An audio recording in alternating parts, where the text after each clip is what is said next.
Hello guys, நான் previous வீடியோவில் best puppy இன் breed அந்த டாப்பிக்கை பற்றி பேசுகிற வீடியோ போட்டிருக்கேன். அதை பார்க்காதவங்க அதை பார்த்துட்டு வாங்க, அப்போ தான் உங்களுக்கு புரியும். அந்த ஜட்ஜ் ப்ரீவியஸ் வீடியோவில் நம்ம மலேசியன் ஜட்ஜுகளை காமிச்சிருப்போம். இது இந்தியன் ஜட்ஜு. நெக்ஸ்ட்டு ஜப்பான் ஜட்ஜுகளையும் காட்ட போகிறோம். 3 ஜட்ஜுமே பார்த்திங்கன்னா நம்ம திரிசூர் கேனன் கிளப் தான் இன்வைட் பண்ணி கூப்பிட்ருக்காங்க. ஸோ 3 ஜட்ஜஸ்களையுமே நம்ம டவர்மெண்ட் நம்ம காட்டணும். அதே மாதிரி 3 ஜட்ஜஸ்களையுமே நம்ம சேம் டாக்ஸ் ஜெயிக்குமா, இல்லை நம்ம காஸ்மிக் ஜெயிப்பானா, இல்லை வேறு டாக்ஸ் ஜெயிப்பானு கேட்டிங்கன்னா அது நம்ம சொல்ல முடியாது. ஏன்னா ஜட்ஜஸோட லைக்கிங்ஸை பொறுத்து. ஏன்னா ஒரு டாபர்மேன் எக்ஸாம்பிளுக்கு எடுத்துக்கோங்களேன்.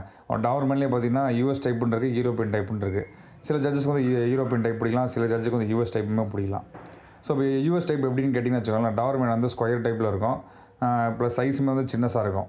போன் சைஸும் சரி, அது பிஸ்கெட், அந்த செஸ்ட்டு, ஹெட்டு எல்லாமே ஓவராலாக பார்த்திங்கன்னா சின்னஸாக இருக்கும். யூரோப்பியன் கம்பேரிட்டிவ்லி யூரோப்பியன் பார்த்திங்கன்னா எல்லாமே ஹெட்டும் சரி, பிஸ்கெட்டும் சரி, அவங்க போன் சைஸுமே எல்லாமே யூரோப்பியன் பெருசாக இருக்கும். பட் நேச்சர் ரெண்டுத்துக்குமே வேறு கேட்டிங்கன்னா இல்லை, ரெண்டுத்துக்கும் சேம் தான். ரெண்டுமே பார்த்திங்கன்னா கார்டிங் நேச்சர் தான் இருக்கணும். நம்ம காஸ்மிக் என்ன டைப்னு கேட்டிங்கன்னா காஸ்மிக் யூஎஸ் டைப்.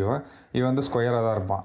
பட் நம்ம காஸ்மிக் கிட்ட ஒரே ஒரு ப்ரீட் ஸ்டாண்டர்ட் படி பார்த்திங்கன்னா காஸ்மிக் எந்த ஃபால்ட்டுமே இல்லை, ரொம்ப சூப்பரான டாபர்மேன் அவன். பட் ஒன்று என்னென்னா காஸ்மிக் கிட்ட ஷைனஸ் மட்டும் இருக்கும். டாபர்மேனை பொறுத்த வரைக்கும் ஷைனஸ் இருக்கக்கூடாது. ஏன்னா அது கார்டிங் டாக் இல்லைங்களா, கார்டிங் டாக் பயப்படக்கூடாது, ஷைனஸுமே இருக்கக்கூடாது. அதனால் ஜட்ஜஸ் ப்ரிஃபர் பண்ண மாட்டாங்க அது. ஆனால் அது பெரிய ஃபால்ட்டானு கேட்டிங்கன்னா அது ஃபால்ட்டாக சொல்ல மாட்டாங்க. பட் ஆனால் டாக் பப்பியில் ஓகே அக்செப்ட் பண்ணிக்கலாம். பட் அது பெருசாக அந்த ஷைனஸ் தான் டாக் கண்டிப்பாக பிக் பண்ண மாட்டாங்க, ரிஜெக்ட் பண்ணுற மாதிரி தான் கணக்கு அது. பட் நம்ம இது பார்த்திங்கன்னா இந்த ஷோக்கு வந்திருக்கு மொத்தம் 4 நாய் இருக்குது. இது எல்லாம் 4 5 இருக்குது. இது எல்லாமே பார்த்திங்கன்னா பிலோ 14 months தான். ஸோ 6 monthsலேருந்து 14 months வரைக்கும் பார்த்திங்கன்னா எல்லாமே பப்பி கேட்டகரியில் தான் வரும். இது எல்லாமே பப்பி டாக்ஸ் தான். பாருங்கள், நம்ம காஸ்மிக் பார்த்திங்கன்னா வச்சுக்கோங்களேன், அவனுக்கு பேசிக்காகவே கொஞ்சம் ஷைனஸ் இருக்குது. நம்ம அவனை கம்ஃபர்டபுள் ஜோனில் வச்சுக்கணும். நம்மக்கிட்ட அவங்ககிட்ட விளையாடிட்டே இருக்கணும். அப்போ தான் அவனுக்கு ஒரு கான்ஃபிடென்ட் வரும். நீங்கள் அவங்ககிட்ட பேசி சிரிச்சுக்கிட்டே இருங்க. அவனை ஒரு கம்ஃபர்டபுள் ஜோனுக்குள்ளே வச்சுக்கணும். ஸோ அவன் ஃபோக்கஸாக நான் பால் மேலே கொண்டு வரும். அவன் எங்கேயுமே டிஸ்ட்ராக்ட் ஆகக்கூடாதுன்ட்டு. ஸோ அப்போ தான் ஹாப்பியாக பர்ஃபார்ம் பண்ணுவான். நீங்கள் பேக் டு பேக் ஷோவில் காட்ட அவன் இம்ப்ரூவ் ஆகிடுவாங்க பெருசாக. நம்ம சைடில் தான் நம்ம பண்ண வேண்டியது எல்லா ஷோக்கும் நம்ம எடுத்துகிட்டு போகணும், நல்லா சோஷியலைஸ் பண்ணணும், வேறு டாக்ஸ் கூட நம்ம பழக விடணும். அப்போ தான் அவங்க ஷோவில் நல்லா பண்ணுவாங்க.